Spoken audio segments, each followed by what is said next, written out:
Hello everyone, today I would like to talk about the proper way of setting up buttons in Unity. I think this is something that is very easy, so people assume that the way they do it must be the way it's done.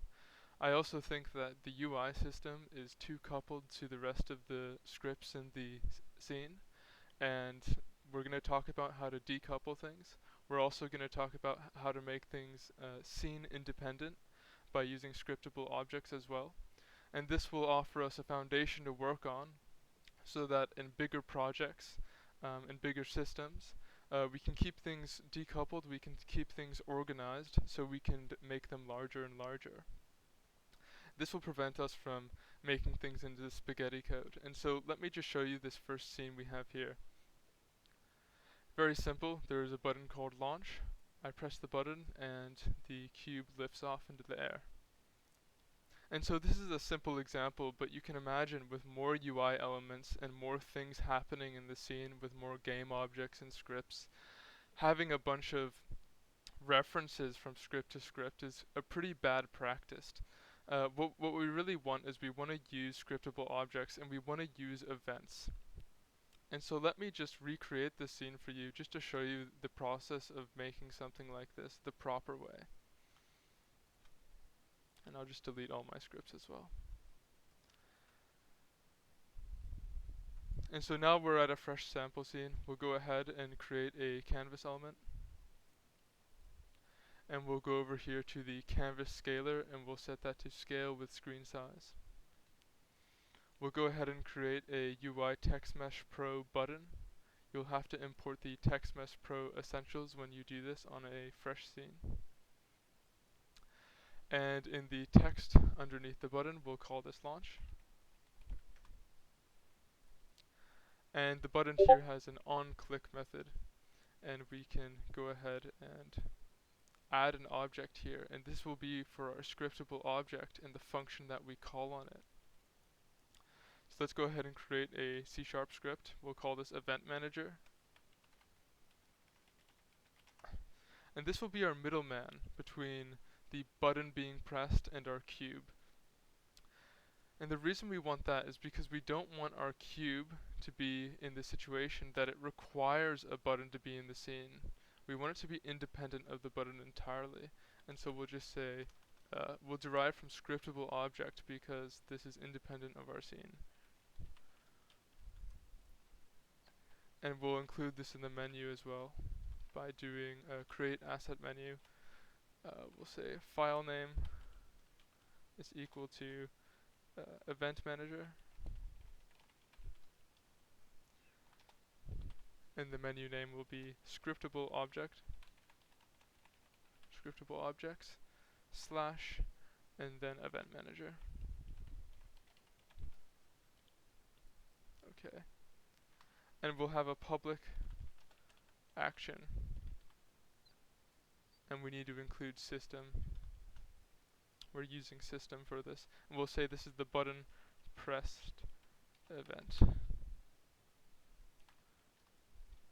And then we'll say public void on button pressed, and we'll just call this, we'll invoke this event, of course, checking for null as well.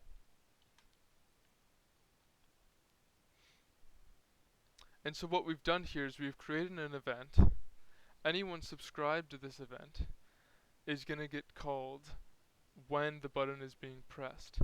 And so what we'll do is we'll go into our button and we'll first off we'll create a scriptable object for our event manager. And we'll go into our button and we'll drag our event manager over and we'll call our onButtonPressed function. And so now this event's going to be called and this is going to be evaluated. Let's go ahead and create our cube. Go into 3D objects, create a cube, and we'll reset the transformation. Let's set y at -2. We'll include a rigid body on this cube, turn off gravity, and then let's go ahead and create another script. Let's call this script cube controller.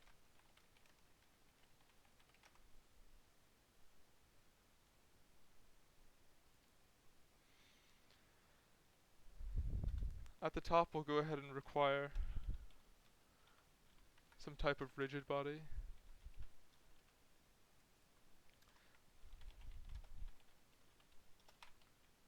Private rigid body. Then we'll say we want a private event manager.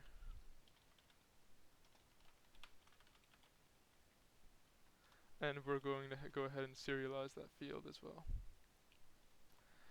And we'll also create a private float. We'll call this launch speed.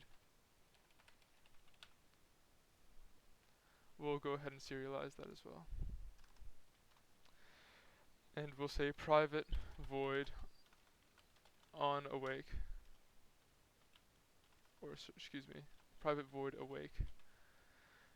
And we'll set up our rigid body by doing get component. And we'll go ahead and subscribe to our button pressed event. And we'll have a function called launch as well.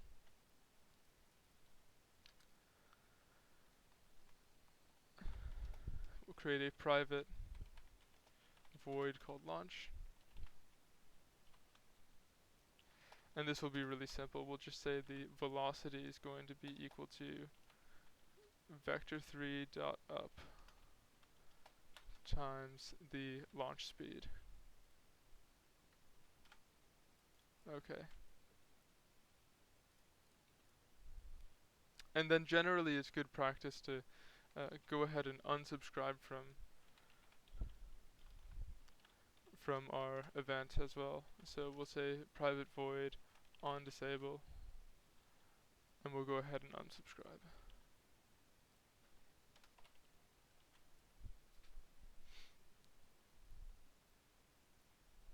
And we don't need to use anything else but the Unity engine for this.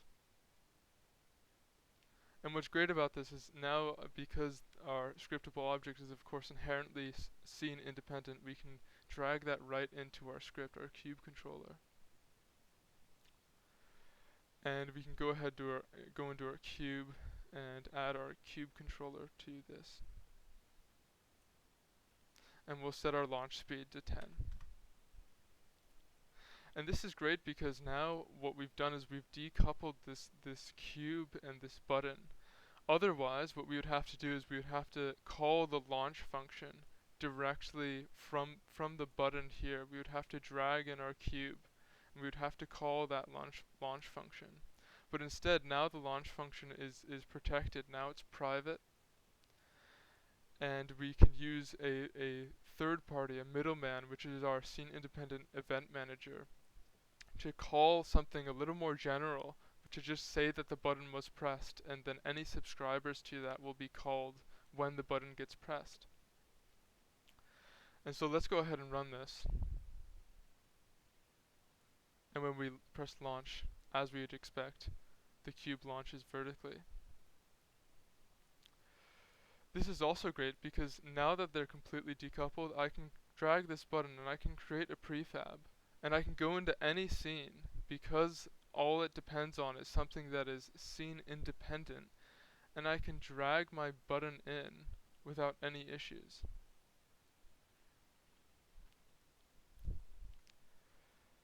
Of course, it has to be underneath the canvas as well. So, yeah. And so now I have two launch buttons. And I can click this one, and it will also work. If I were to use a singleton class for my event manager, this would be problematic because now our cube controller, which here it says that we're subscribing to our launch using this event manager in awake, now we would have to go into our project settings. We'd have to go to script execution order and make sure that our singleton is being made and our event is being made before things are being subscribed to it. And that's going to be important because we don't want to reference something that doesn't yet exist. We don't want to reference a singleton class that doesn't yet exist. But using a scriptable object, it's always going to exist, and we don't have to consider the when because it doesn't derive from mono behavior. And you can imagine as programs get larger, there's just going to be more script execution order things to keep in mind. You're going to have to keep track of the order of things being executed, and that's going to be a disaster. Instead, this is always going to be available for us, and we can easily create prefabs that are independent, like this cube, and not worry about needing to also include the necessary UI along. Imagine if you had a player, our cube was our player, and every time we put our player in a new scene, we also had to include just a button to control the player. That would be ridiculous. The player should be its own entity. It should be its own object, its own thing. And so this keeps things nice and orderly, nice and decoupled for us. Okay, that's the end of the tutorial.